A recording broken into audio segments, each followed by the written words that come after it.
Hello guys, welcome back to my channel और मेरा नाम है वहाब। मैं आप लोगों को ट्रेडिंग के बारे में, एल्गो ट्रेडिंग के बारे में, आर्टिफिशियल इंटेलिजेंस ट्रेडिंग के बारे में सारी चीज़ें बताता हूँ अपने चैनल पे। जिसको भी देखनी हो मेरा चैनल जाके देख सकता है। आज की वीडियो में मैं आप लोगों को बताऊंगा कि एक्सनेक्स के बाद आप कौन से ब्रोकर यूज़ कर सकते हैं इंडिया में।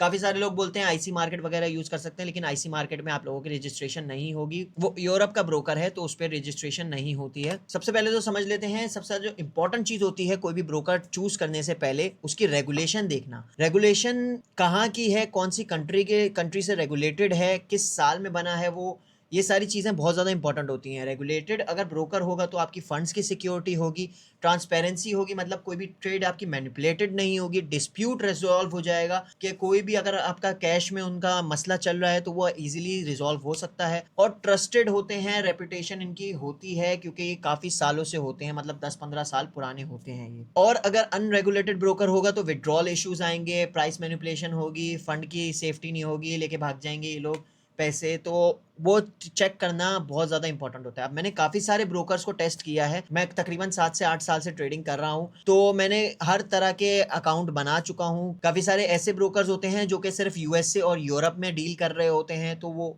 दिखते तो हैं हमें वो इंटरनेट पे, लेकिन हम उस पर अकाउंट नहीं बना सकते पाकिस्तान और इंडिया में बैठ के ख़ास तौर पर। तो मैंने सारी चीज़ें चेक करके अपने अकाउंट्स बना के उन पे ट्रेडिंग करके मैंने टेस्ट किया है। तो सबसे ज़्यादा जो टेस्ट करके मुझे ब्रोकर समझ आए हैं वो हैं एक्सनेक्स, एक्सएम और विंटेज। तो ये जो तीन है ये best international non dealing desk broker हैं।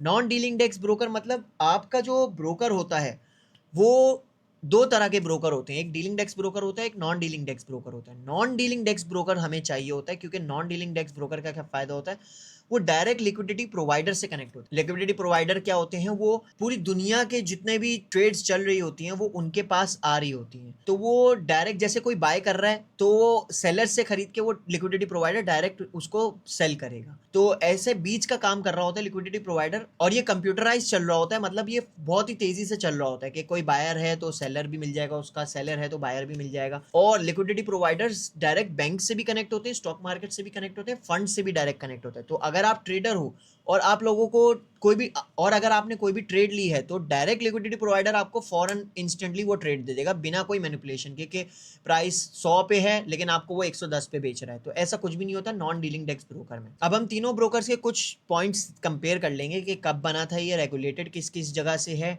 मिनिमम डिपॉजिट आप कितना कर सकते हैं, प्लेटफॉर्म कौन सा ये लोग प्रोवाइड करते हैं, और पेमेंट मेथड कौन सा प्रोवाइड करते हैं। तो एक्सनेक्स जो है वो 2008 में बना था, एक्सएम और विंटेज जो है 2009 में बना था। तीनों ही रेगुलेटेड हैं, साइप्रस से भी रेगुलेटेड हैं, और विंटेज जो है खास तौर पे ऑस्ट्रेलिया से रेगुलेटेड है।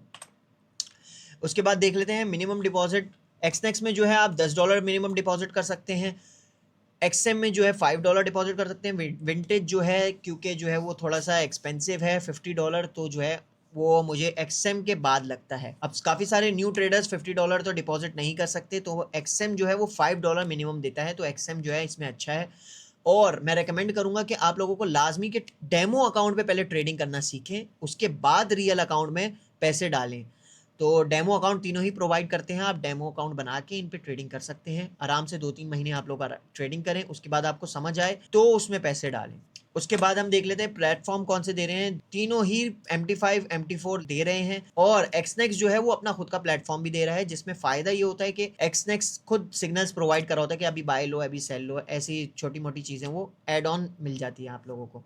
उसके बाद पेमेंट मेथड देख लें तो एक्सनेक्स में फ़ायदा ये है, इजी पैसा जैस के साथ दोनों यूज़ कर सकते हैं, लोकल बैंक ट्रांसफ़र यूज़ कर सकते हैं। उसके बाद जो है एक्सएम ट्रेड और विंटेज में भी आप सब कुछ यूज़ कर सकते हैं, बस इजी पैसा जैस कैश यूज़ नहीं कर सकते। बाकी इंडिया में अगर आप बैठे हुए हैं तो यूपीआई के थ्रू भी आप ट्रांसफर कर सकते हैं पैसे। मेरे हिसाब से जो है एक्सएम इंडिया में ज़्यादा बेटर है विंटेज से, क्योंकि जो है वो सबसे पहली बात तो कोई फीस या फिर स्वैप नहीं लेता है, तीनों ही नहीं लेते। लेकिन जो है एक्सनेक्स के साथ मेरा ऐसा हुआ था कि मेरा एक ट्रेड 2-3 साल से अबव हो गए थे, तो उन्होंने एडमिन फीस लगा दी थी। अब एडमिन फीस मुझे समझ नहीं आया कि वो है तो स्वैप की तरह ही वर्क कर रही है कि हर हर दिन जो है उसका कमीशन काट रही है ट्रेड का इतना लंबा होने के बाद। एक्सएम पे मैंने ये बात की है इन लोगों से, तो एक्सएम जो है नहीं करता है ऐसी कोई भी फीस चार्ज, और मिनिमम डिपॉजिट भी $5 दे रहा है, तो इंडिया में आपके लिए बेस्ट एक्सएम ही हो सकता है। उसके बाद अगर आप देखें तो ट्राई कर सकते हैं विंटेज को, क्योंकि विंटेज अगर आपके पास $50 हैं तो आप डिपॉजिट करके चेक कर सकते हैं इसकी स्पीड कितनी है, सीपीआई पे ट्रेडिंग करके, या फिर कोई भी न्यूज वगैरह अगर आपको ट्रेड करनी है तो विंटेज भी आप ट्राई कर सकते हैं। बाकी तीनों ही बेस्ट हैं। एक्सनेक्स जो है मैं इन दोनों से ऊपर रेकमेंड करूंगा, क्योंकि बहुत ही ज्यादा फास्ट है,